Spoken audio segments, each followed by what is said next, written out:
Hello guys, welcome back to our YouTube channel How to Use Basics. Today we are learn how to change resolution of Chrome browser. Let's begin with the tutorial.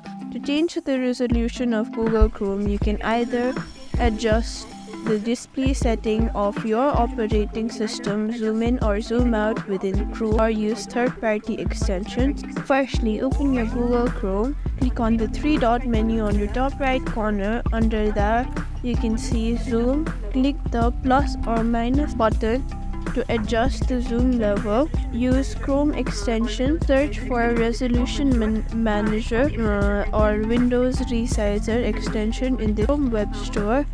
Install the extension and use it to set specific resolution and or adjust Google Chrome for individual tabs. This method is helpful if you need to test web page in different resolution. You can change the system settings as well. Thank you for watching this video. Make sure you like, share and subscribe to our YouTube channel for more such content.